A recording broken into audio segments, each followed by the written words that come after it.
intervalos que eu tenho, certo? Bom, e se eu não quiser intervalos, né? Se você é um workaholic, como fala, que gosta de ficar trabalhando e não sai da frente do computador. É o seguinte, se você está seguro e com energia extra, siga em frente. Se você está quase no seu limite e quer ainda ir além, não tem necessidade, pois seu cérebro já não trabalha da mesma forma. Então, não force a barra. Só se você realmente tá seguro e fala assim, não, eu realmente estou com energia, eu posso fazer isso e não vai me comprometer. Mas a partir do momento que você sentiu que já está passando o limite, é o momento de parar e segurar a barra, tá? Muitas vezes eu ainda faço isso de ultrapassar o meu limite. Porém, eu faço com consciência, eu sei o que eu posso fazer, por exemplo, se eu for dormir mais tarde, no outro dia eu sei que eu poderia acordar mais tarde. Enfim, isso é muito com a prática mesmo. Por mais bobo que pareça essa questão de gerenciamento de tempo, de criação de intervalo, é tudo muito a questão de prática. Prática é essas que são exatamente os passos que eu dei para você nessa aula, né, de como criar o seu tempo. E se eu for te dar a cereja do bolo é a organização. Com a organização você cria os seus intervalos, com os intervalos você consegue produzir muito mais, né, seguindo as dicas que eu te passei no início dessa aula.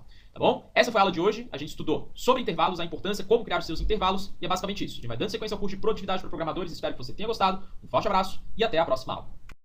Olá, sejam muito bem-vindos a mais uma aula do curso de produtividade para programadores, e hoje a gente vai falar sobre o poder de uma rotina, tá, galera? Por causa que durante esse módulo eu vou te passar diversas sacadas, dicas de como você pode exercitar seu corpo e sua mente. Então, basicamente, para você entender e fazer efeito os exercícios que eu vou te dar aqui, do que você deve fazer na sua rotina, você precisa ter uma rotina, justamente pelos tópicos que eu vou te passar aqui nos slides a seguir, tá bom? O primeiro deles que eu tenho é rotina e suas vantagens, tá? Por que uma rotina? Por que o nome dessa aula? Por que essa aula está nesse módulo, né? Por causa que nas aulas a seguir você já percebeu que são como exercitar o seu corpo e a sua mente. Mas o que uma rotina tem a ver com isso? Olha só, consistência mental e física, ok? Mais foco devido ao propósito diário e objetivos e metas de cumprir as atividades. O que acontece hoje na vida dos programadores e que realmente atrapalha muito? Principalmente a questão de, por exemplo, ir se exercitar, fazer algum exercício mental ou físico. Se você não sabe que exercício mental é basicamente meditação, a gente vai falar sobre isso nas próximas aulas.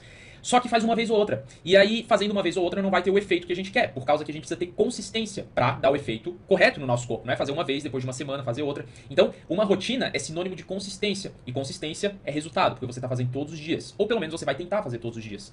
E quando a gente tenta fazer alguma coisa todos os dias, o nosso foco, ele aumenta, por causa que a gente tem um propósito de ter que fazer isso todos os dias. Então, olha só. Eu tenho minha rotina na Dunk Code, seja de exercício físico, seja de exercício mental, seja o meu trabalho em si. Eu tenho muito mais foco por causa que eu tenho um propósito. Eu quero chegar no final do dia e cumprir todas essas minhas tarefas. Então, de nada vai adiantar você ver as aulas que eu estou te passando aqui e fazer uma vez ou outra. Não, tem que ser uma rotina, tem que ser a sua nova rotina, né? Isso que você tem que entender. Por isso que os exercícios físicos, os exercícios mentais, as dicas que eu estou te dando aqui, você precisa encaixar na sua rotina para ser consistente, tá? O ponto principal dessa aula é a palavra consistência, que está diretamente relacionada com a sua rotina. Isso que você tem que entender, tá? Novamente, por que a rotina? Para o seu corpo e mente estarem sempre saudáveis. Bem-estar como programador ao exercitar a mente e o corpo. Mais organização dos projetos, hábitos saudáveis igual a longo prazo, tá? Hábitos saudáveis igual a longo prazo é o seguinte, galera. Se você for muitos programadores, não é o seu caso, porque você está aqui no curso, então você já quer mudar, ou você já, antes de não estar fazendo o errado, já quer fazer o certo, eu já te adianto. Se você tem hábitos saudáveis, isso vai te dar muito mais... vai te